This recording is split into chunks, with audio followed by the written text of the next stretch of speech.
ఆంధ్రజ్యోతిలో ఈ వార్తున్నది, ఈనాడులో కూడా ఉన్నది మెయిన్ వార్త. వారికి ఊరే సరి. మళ్ళీ మనం బ్యాక్ ఆంధ్రజ్యోతికి వెళ్దాం. సో ఇక్కడ ఈ వార్త కొంత బలంగా రాశారు. వారికి ఊరే సరి, అది తప్ప మరో ప్రత్యామ్నాయం లేదు. నిందితులు దేశంపై యుద్ధం ప్రకటించారు. సార్వభౌమాధికారాన్ని దెబ్బతీసే అభద్రతాభావాన్ని సృష్టించే ప్రయత్నం చేశారు. దిల్సుఖ్ నగర్ జంట పేలుళ్ల కేసులో ఎన్ఐఏ కోర్టు తీర్పును సమర్థించిన హైకోర్టు, 5గురికి ఉరి శిక్షను ఖరారు చేసిన ధర్మాసనం. మళ్ళీ ఇప్పుడు ఎన్ఐఏ కోర్టు అయిపోయింది, హైకోర్టుకు వచ్చారు. హైకోర్టు నుంచి మళ్ళీ సుప్రీంకోర్టుకు వెళ్ళే అవకాశాలు ఉండొచ్చు. ఎవరెవరు వీళ్ళు? Asadullah Akhtar A2, Ziaur Rahman A3, Mohammed Taseen A4, Yasin Bhatkal A5, Aizaz Sheikh A6. అసలు ఈ దొంగలని, ఈ దుర్మార్గులని పెంచి పోషించడమే తప్పు.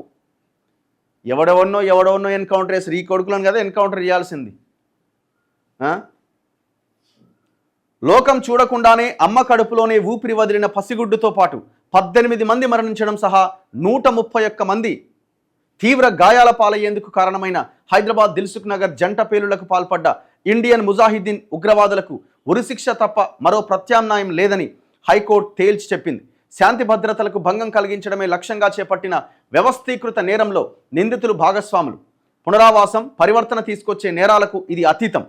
నిస్సహాయులైన పురుషులు, స్త్రీలు, పిల్లలు అనే విచక్షణ లేకుండా సమాజాన్ని భయభ్రాంతులకు గురి చేయడం, విచ్ఛిన్నం చేయడమే లక్ష్యంగా విచక్షణారహితంగా చంపడం తీవ్ర క్రూరత్వం పరిధిలోకి వస్తుందని ఇక్కడ ఒక స్టేట్మెంట్ చూడండి. హైకోర్టు చెప్పింది, అమాయక పౌరులపైన ఉద్దేశపూర్వకంగా దాడులు జరిపినప్పుడు మరణశిక్ష విధించాలి అన్న వాదన తెరపైకి వస్తుంది. పౌర సమాజంపై జరిగిన దాడిగా పరిగణించినప్పుడు న్యాయం కూడా నిస్సంకోచంగా దానికి అనుగుణంగానే ఉండాలి. ఎప్పుడూ రద్దీగా ఉండే హైదరాబాద్ నగర వీధుల్లోని పౌరులను లక్ష్యంగా చేసుకొని వరుస బాంబు దాడులకు పాల్పడడం సాధారణ నేరాలకు అతీతమైంది. నేరం సృష్టించిన విధ్వంసం, బలైన ప్రాణాలు, సృష్టించిన భయోత్పాతం వంటివి సంప్రదాయ నేరాలకు అతీతంగా ఉంటాయని బచన్ సింగ్ కేసులో సుప్రీంకోర్టు పేర్కొన్నది. ఇది హఠాత్తుగా జరిగిన చర్య కాదు, బహిర్గత శక్తులతో ప్రణాళిక ప్రకారం అమలు చేయబడ్డ కుట్ర. శిక్షణ నుంచి ప్రతి దశలోనూ గరిష్ట ప్రాణ నష్టానికి పక్కాగా రూపొందించిన ప్రణాళికతో ఆపరేషన్ ప్రారంభమైంది. అత్యధిక జనసాంద్రత ఉన్న ప్రాంతాలను లక్ష్యంగా చేసుకుని సమాజ స్థిరత్వ పునాదులను ధ్వంసం చేసే ఇటువంటి ఉగ్రవాద చర్యలకు మరణశిక్ష సరైందే అని హైకోర్టు అభిప్రాయపడ్డది.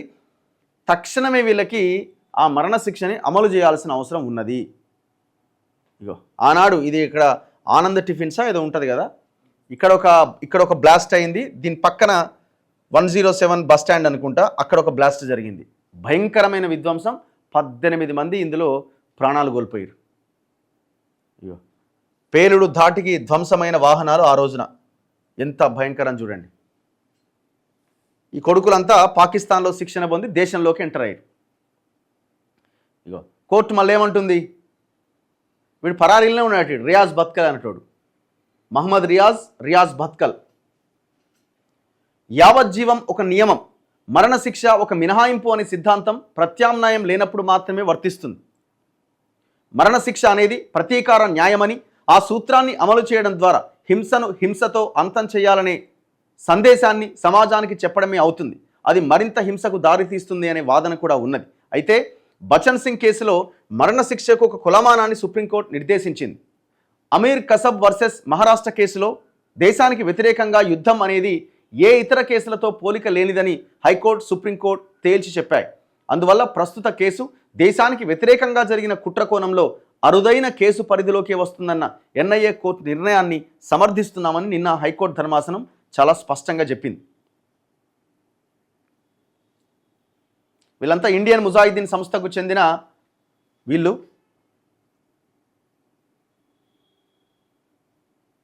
సో ఆనాడు ఘటన గుర్తు చేసుకుంటే హైదరాబాద్ దిల్సుఖ్ నగర్ బాంబు పేలుడు జరిగింది 2013 ఫిబ్రవరి 21వ తేదీన జరిగింది. మొదటి పేలుడు సాయంత్రం 7 గంటలకు సంభవించింది దిల్సుఖ్ నగర్ 107 బస్ స్టాప్ వద్ద. ఆ తర్వాత కొద్ది సెకండ్లకే అక్కడికి సమీపంలోని ఒక మిర్చి దుకాణం వద్ద ఈ పేలుడు సంభవించింది. 18 మంది చనిపోయారు, గాయపడ్డది 131 మంది. వెంటనే కేసు నమోదు చేశారు. Crime number 56/2013, 146/2013.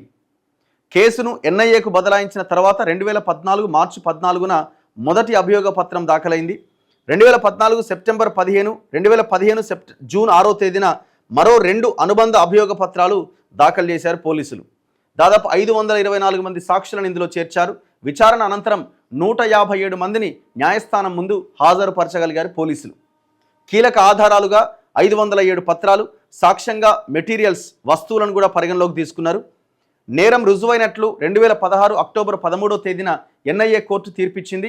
2016 అక్టోబర్ 19వ తేదీన మరణశిక్ష విధించింది. అదే రోజు మరణశిక్ష ధృవీకరించాలంటూ ఎన్ఐఏ కోర్టు హైకోర్టుకు లేఖ రాసింది. ఏనాడది? 2016లో. 2016 ఇలా ఏడున్నాం మనం, 9 ఏళ్ళు అవుతుంది.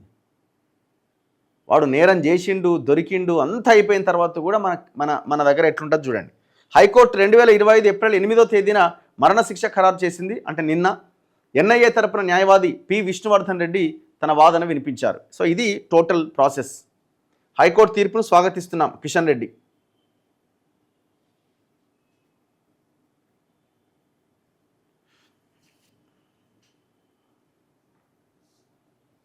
చాలా దారుణమైన కేసు ఇది. పాపం ఎంతమంది చూడు, వీళ్ళు ఉన్నారట. ఏది మన ఎవరోడు ఎట్లున్నారా జైల్లో అనేది రాసిరు ఇక్కడ. ఆ దోషుల మానసిక స్థితి పైన మిటిగేటర్ల అధ్యయనంలో వెల్లడి. నిద్రలేని రాత్రులట, మానసిక ఇబ్బందులట. నాకు తెలిసి అట్లనే అసలు వాళ్ళని ఏం చేయాలంటే అసలు వాడిని మొత్తం ఏం తిండి లేకుండా వాళ్ళని వదిలేసేయాలి వాళ్ళని.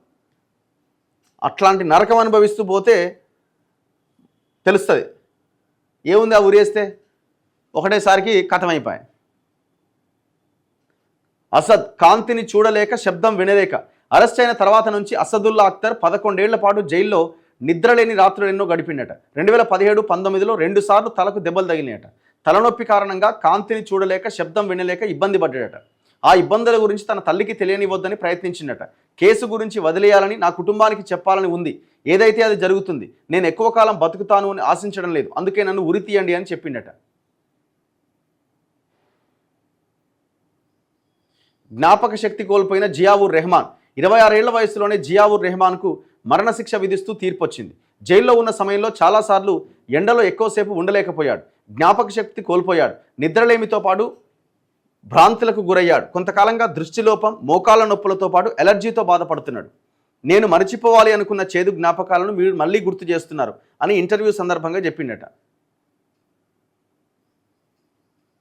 ఇట్లా అంతా బయటికి వచ్చే ప్లాన్లు ఇవన్నీ. ఇక దిల్సుఖ్ నగర్ పేలుళ్లలో గాయపడ్డ వాళ్ళు వీళ్ళంతా. ఇగో ఇప్పటికి కూడా ప్రభుత్వ సాయం అందలేదట పాపం. బాంబు పేలుడు జరిగిన రోజు ఛాయ్ వడబోసే బట్టను కొనేందుకు దిల్సుఖ్ నగర్ పోయిండట. ఛాయ్ వడబోసే బట్టను కొంటందుకు పోయినట్టిన. అప్పుడే బాంబు పేలి నా మోకాళ్ళ కింది భాగంలో 7 గాయాలైనాయి. కుక్కర్ ముక్కలు లోపలికి చొచ్చుకుపోయినాయి. అప్పట్లో ప్రభుత్వం 50,000 ఇచ్చింది, కానీ వైద్యానికి 2 ఖర్చు అయింది. ఆ తర్వాత బాధితులకు సహాయం ప్రకటించినా ఇప్పటికీ ₹1 రాలే. అసలు మా పరిస్థితి ఎలా ఉందని పట్టించుకున్న వాడే లేడు. ఇప్పటికీ కాళ్ళ నొప్పులతో హోటల్ నడుపుకుంటున్నా బాధితుడు అజ్మతుల్లా మలక్పేట్. ఎంత ఘోరం చూడండి పాపం. గవర్నమెంట్ ఏం చేసి ఇప్పుడు మీకు కోర్టులో ఆ కేసు కథ వ్యవహారం చూసినప్పుడు అసలు బాధితులు ఎవరు, వాళ్ళ పరిస్థితి ఏందని ప్రభుత్వం ఆలోచించాలి కదా. అదో పీడకల. దుర్గాప్రసాద్, చింతూరు, అల్లూరు జిల్లా, ఆంధ్రప్రదేశ్ వ్యక్తి. దిల్సుఖ్ నగర్ బాంబు పేలుళ్ల ఘటనను నా జీవితంలో ఎప్పటికీ మర్చిపోలేను. అదో పీడకల నన్ను వెంటాడుతోంది. పేలుడు ధాటికి తీవ్రంగా గాయపడ్డా. కేంద్ర రాష్ట్ర ప్రభుత్వాలు నాకు ఎలాంటి సహాయం చేయలే. ఇప్పటికీ సర్కారు సహాయం కోసం ఎదురు చూస్తున్నా. పాపం వీళ్ళు పని చేసుకోలేని పరిస్థితిలో ఉన్నారు. ప్రభుత్వం పట్టించుకోవడం లేదు. 18 మంది మరణానికి కారణమైన వారికి ఉరిశిక్షే సరైంది. 2016లోనే ఎన్ఐఏ కోర్టు మరణశిక్ష విధించింది. హైకోర్టు ఇప్పుడు తీర్పిచ్చింది. సుప్రీంకోర్టు, రాష్ట్రపతి క్షమాభిక్ష పిటిషన్తో ఇంకా ఆలస్యం అవుతుంది. దోషులు చట్టంలోని వెసులుబాట్లను వాడుకుంటున్నారు. వెంటనే ఉరి తీయాలి. 2007లో జరిగిన గోకుల్ చాట్ బాంబు పేలుళ్లో గాయపడ్డా. అప్పట్లో ఎందరో నేతలు హామీలు ఇచ్చారు, ప్రభుత్వ పెద్దలు ప్రకటన చేశారు. ఆయన ఇంకా పరిహారమే దక్కలేదట. ఇప్పటికీ చెవులు వినబడట్లే. పాపం ఎవరైనా బక్కారెడ్డి. దిల్సుఖ్ నగర్ బాంబు పేలుడు సమయంలో అక్కడే ఉన్న. పేలుడు శబ్దానికి వినికిడి శక్తిని కోల్పోయా.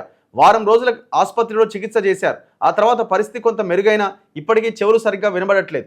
ఆ రోజు జరిగిన పేలుడును తలుచుకుంటే ఇప్పటికీ భయం వేస్తుంది. ఆ దారుణం వల్ల ఆరోగ్యం దెబ్బతిని ఆర్థికంగా ఇబ్బందులు పడుతున్నా. ఇది ఆ బాధితుల పరిస్థితి. ఎంత ఘోరం చూడండి.